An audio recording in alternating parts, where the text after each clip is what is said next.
My brother kicked me out of Dad's funeral, saying, "You're adopted. You're not family." Fine. I left. The next day, my lawyer called him about the will. Dad left me everything. Suddenly, brother Dearest discovered his long-lost love for me. Wild how fast biology stops maturing when money enters. I, 34 am. Never thought I'd end up sitting in a coffee shop 3 blocks from my father's funeral. But there I was, staring at my untouched cup while my phone buzzed with increasingly frantic messages. The funeral had been scheduled for 2 in the afternoon. I'd flown in from Seattle the night before, stayed at a hotel, because going to the family home felt wrong without Dad there. The morning had been a blur of black suits and uncomfortable silences as distant relatives filed into the church.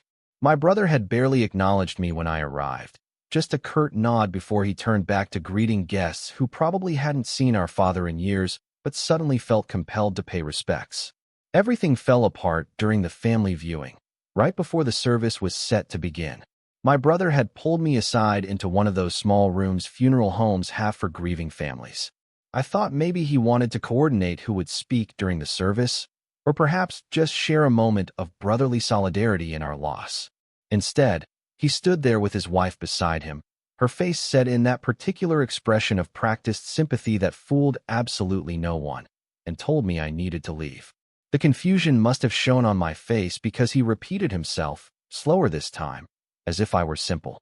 He said I wasn't actually family, that this was a time for real relatives only, and my presence was making things uncomfortable for everyone. The word, adopted, came out of his mouth like an accusation, like something shameful that had been hidden away and was now being dragged into the light. I asked him if he'd lost his mind. Dad had been my father for 34 years. Adopted or not, I'd been there for every milestone, every holiday, every late-night emergency room visit when his health started failing. My brother's wife chimed in then, her voice dripping with false concern. She mentioned how hard this must be for me, how I needed to understand that blood family needed their private time to grieve properly. She actually used the phrase, blood family, like we were living in some medieval dynasty rather than a middle-class family from Ohio. I looked at my brother, really looked at him, trying to find some trace of the kid I'd grown up with. The one who'd shared a bunk bed with me until we were 12. The one who'd been my partner in crime when we'd accidentally broken Mom's favorite vase and blamed it on the dog. That person seemed to have vanished entirely, replaced by this stranger who apparently saw me as nothing more than an interloper. He told me not to make a scene, that Dad would have wanted dignity and respect at his service. The irony of him invoking Dad's wishes while simultaneously dishonoring everything our father had stood for wasn't lost on me, but I was too stunned to articulate it properly. Instead, I asked him point-blank if he was seriously kicking me out of our father's funeral. He said yes. He said the family had discussed it and agreed that it would be best if I excused myself. He said I could pay my respects privately some other time. The family, as if there was some council that had convened and voted on my worthiness. As if the man lying in a casket not 50 feet away hadn't spent 3 decades making sure I never felt like anything less than his son. I told him he was making a mistake. I told him Dad would be ashamed of this moment. Then I walked out, because the alternative was causing exactly the kind of scene that would have genuinely upset my father. Some people in the lobby noticed me leaving early, their faces registering confusion, but I kept walking. Out the doors, down the street, and eventually into that coffee shop where I tried to process what had just happened. My phone started ringing within an hour. Aunt Helen, Dad's younger sister, wanted to know why I'd left. I explained the situation as calmly as I could manage, and the silence on her end spoke volumes. She finally said she'd had no idea, that nobody had discussed anything with her, and that this was absolutely not what Dad would have wanted. She apologized, which was kind but unhelpful. The damage was done. The funeral proceeded without me. I learned later from Aunt Helen that my brother had given a touching eulogy about family bonds and the lessons Dad had taught him about loyalty and love. The hypocrisy was almost impressive in its boldness. I flew back to Seattle the next morning, feeling hollowed out and directionless. Dad had been sick for a while, so his death wasn't unexpected, but I'd anticipated grief, not this strange cocktail of loss and betrayal. The apartment felt too quiet. I called in sick to work, something I rarely did, and spent most of the day staring at old photo albums Dad had sent me over the years. That's when my lawyer called. I'd almost forgotten about him. Dad had mentioned years ago that he'd put some things in order, made sure his affairs were handled properly, but we'd never discussed details. It felt morbid to talk about inheritance while he was still alive. The lawyer asked if I could come in to discuss the will. I told him I was back in Seattle and asked if we could handle things over the phone or email. He insisted it needed to be in person, that the details were sensitive enough to warrant a proper meeting. Something in his tone made me book a flight back to Ohio for the following week. The meeting itself was surreal. The lawyer's office was one of those old downtown buildings with wood paneling and leather chairs that creaked when you sat down. He offered condolences, made small talk about Dad's character. They'd apparently known each other for 20 years, and then opened a folder that contained Dad's last will and testament. Dad had left me everything. Not most things, not half. Everything. The house, his savings, his life insurance policy, his car, even the small cabin up by Lake Erie that had been in the family since his parents bought it in the 70s. My brother was mentioned exactly once in the document, left a token amount of $1, which the lawyer explained was a legal tactic to show he hadn't been forgotten accidentally, but rather intentionally excluded. I sat there trying to process this information while the lawyer walked me through the details. The estate was worth substantially more than I'd realized. Dad had been frugal his entire life, lived modestly, but he'd invested wisely and saved aggressively. Between the properties, investments, and insurance, we were talking about well over $2 million. I asked the lawyer if my brother knew about this. He said the will hadn't been read to other family members yet, that I'd been contacted first as the primary beneficiary and executor. He planned to send official notice to my brother within the next few days. The lawyer then pulled out another document, a letter Dad had written to be opened after his death. The lawyer handed it to me and stepped out of the office to give me privacy. My hands shook as I unfolded the paper. Dad's handwriting was unmistakable, slightly shaky from the tremors that had started a few years back, but still clearly his. The letter explained everything. He wrote about how he'd always loved both his sons equally until my mother died 5 years ago. After that, my brother had changed. The letter detailed incidents I'd known nothing about. How my brother had tried to convince Dad to move into a nursing home so the house could be sold. How he'd asked for money repeatedly and gotten angry when Dad refused. How he'd stopped visiting unless he wanted something. Dad wrote that he'd overheard a conversation between my brother and his wife about a year before his death. They'd been discussing the inheritance, arguing about whether it would be split equally given that I was adopted. My brother had apparently said he'd make sure I didn't get anything that rightfully belonged to blood family, that he'd contest the will if necessary to protect what was his. The letter went on to explain that Dad had immediately revised his will after that conversation. He wrote that adoption wasn't a technicality or a lesser form of family. It was a choice, a commitment, and in many ways more meaningful than biology.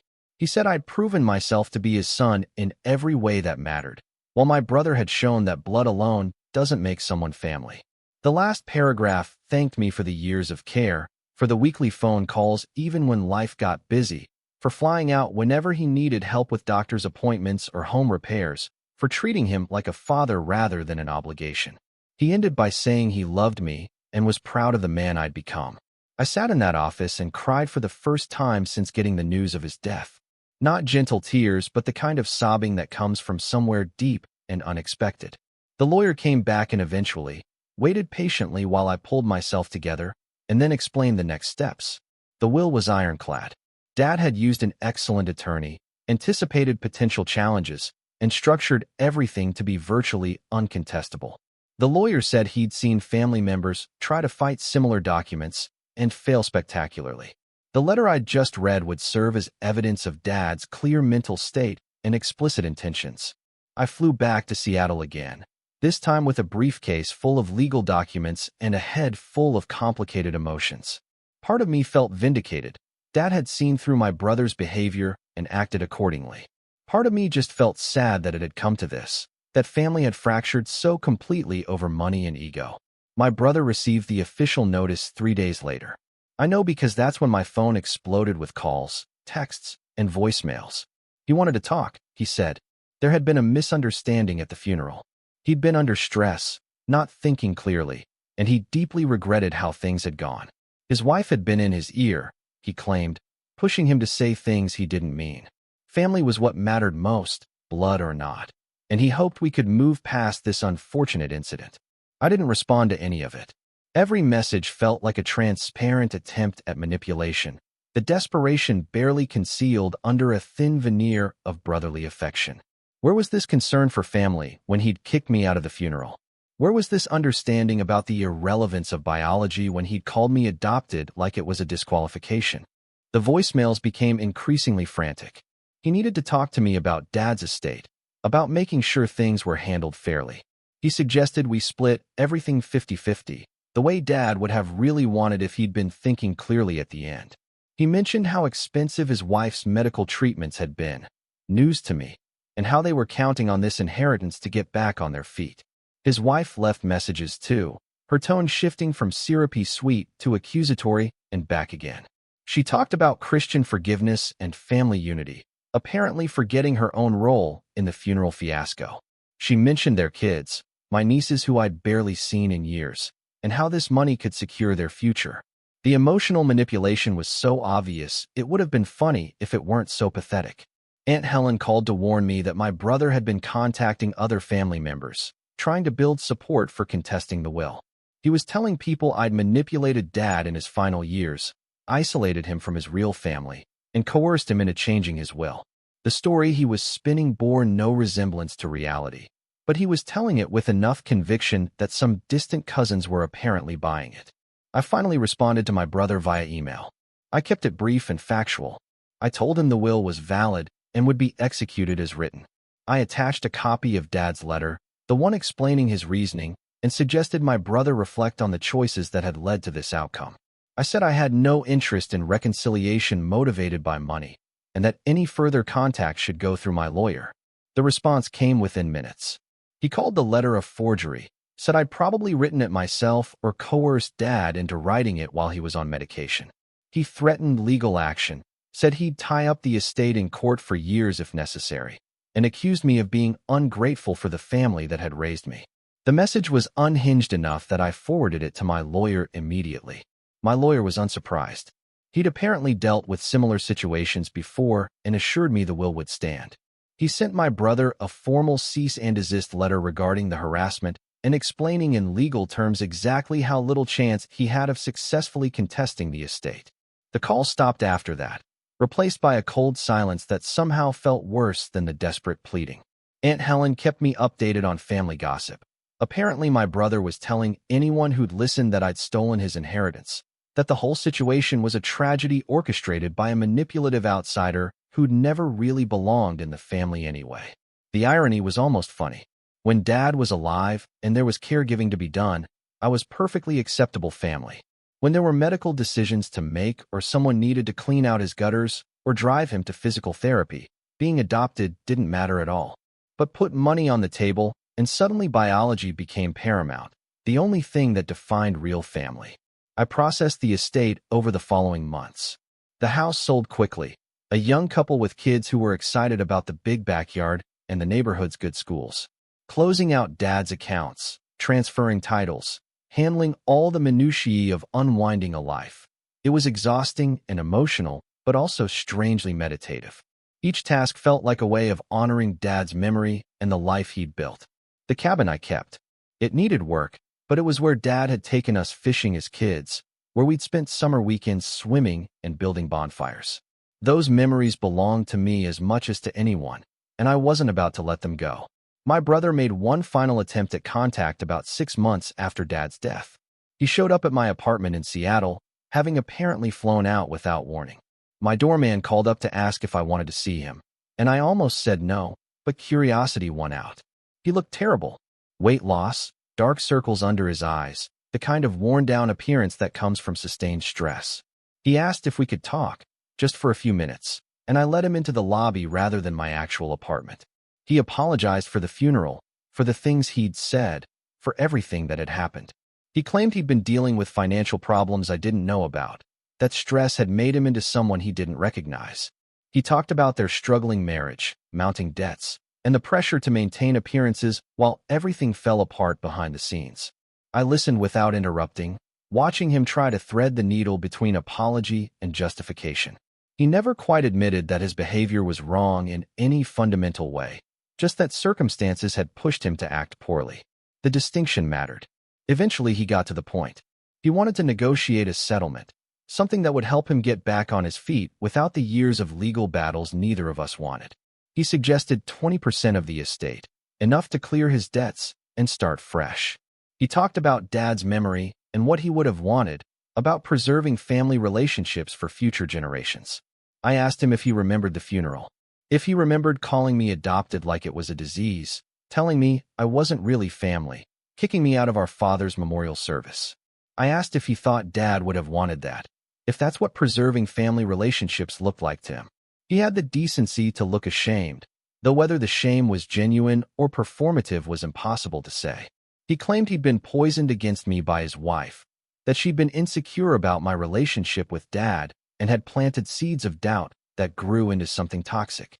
More blame shifting, more excuses. I told him the answer was no. Not 20%, not 10%, not anything. Dad had made his wishes clear, and I was going to honor them.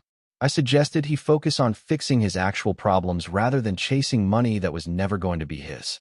He tried to argue, his voice rising in that old familiar way from childhood fights. Building management noticed the disturbance and asked him to leave. He went, but not before telling me I'd regret this, that I was making a mistake I'd spend years trying to undo. I haven't heard from him since. Aunt Helen mentioned he moved out of state, supposedly for a fresh start somewhere cheaper.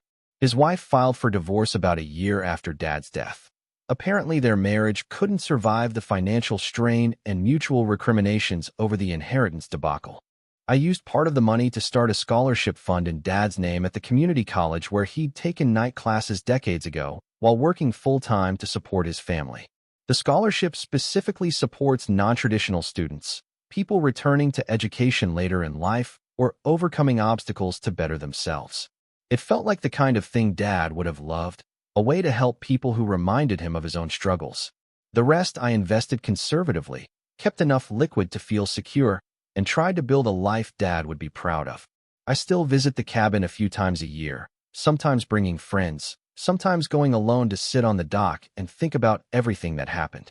The whole experience taught me that family is indeed about choice and commitment rather than biology. Dad knew that instinctively. That's why he adopted me in the first place, why he made sure his will reflected his values rather than default assumptions about blood relatives. My brother forgot that lesson somewhere along the way, and by the time he remembered it, the opportunity to matter had already passed. The money changed my life in practical ways, provided security and options I'd never have had otherwise. But the real inheritance was the confirmation that I'd been the son Dad chose, not just in the legal sense, but in every moment that defined our relationship. That knowledge was worth more than any amount in a bank account. Sometimes I wonder if my brother ever understood what he lost. Not the money, that was just a symbol. He lost the chance to grieve properly, to honor a father who'd loved him despite everything, to be part of something bigger than his own immediate needs. He traded all of that for a short-term power play at a funeral, a moment of cruelty that defined him more clearly than any words in a will ever could. Looking back, the whole situation feels almost inevitable. Dad spent years watching my brother transform into someone governed by entitlement and resentment. The will wasn't punishment so much as recognition of reality, an acknowledgement that the son he'd raised by blood had drifted so far from family values that biology alone couldn't bridge the gap. Meanwhile, the son he'd chosen had shown up consistently, treated him with dignity and love, and never once made him feel like a burden during the hardest years of his life. That's the story Dad's will told, and honestly, it was just the truth written in legal language. My brother spent months trying to rewrite that story, to convince himself and everyone else that blood should trump behavior, that shared genetics were more meaningful than shared experiences. But Dad had already answered that question, and no amount of desperate pleading or legal maneuvering was going to change his final decision. The real tragedy isn't that my brother lost the inheritance. It's that he spent decades damaging a relationship he apparently only valued in retrospect, once there was money involved. That's the part one can't forgive, not the greed itself, but the transparency of it, the way affection became negotiable the moment finances entered the equation. I think about Dad's letters sometimes, the careful way he documented his reasoning and justified his choices. He must have known the chaos this would cause, the resentment and anger and family fracture. He did it anyway because principles mattered more than peace, because he needed to make a statement about what family actually means. That's the inheritance I carry forward, not the money, though I'm grateful for it, but the example of living according to values even when it costs something. Dad could have split things evenly, avoided conflict, and let everyone pretend everything was fine. Instead, he told the truth and let the consequences unfold naturally. My brother called biology family when it suited him and dismissed it when it didn't. Dad understood that real family is built through choices made daily over years and decades, through showing up when things are hard and staying present when there's nothing to gain. The will just formalized what had already been true for years. I'm at peace with how everything played out. The anger faded eventually, replaced by something closer to pity for my brother and gratitude for the years I had with Dad. The money sits in accounts accruing value, supporting causes Dad would have believed in, providing security for whatever comes next. And sometimes, on quiet evenings at the cabin, I can almost hear Dad's voice telling fishing stories or explaining some obscure historical fact he'd just learned. Those moments feel like the real inheritance, the parts of him that live on regardless of wills or legal documents. That's what my brother never understood. He was so focused on what he thought he deserved that he missed what actually mattered all along. Thank you for watching. If you enjoyed this story, please hit that subscribe button.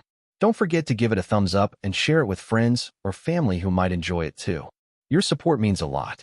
And if you have any thoughts, questions, or story ideas, drop them in the comments below. I'd love to hear from you. See you in the next story.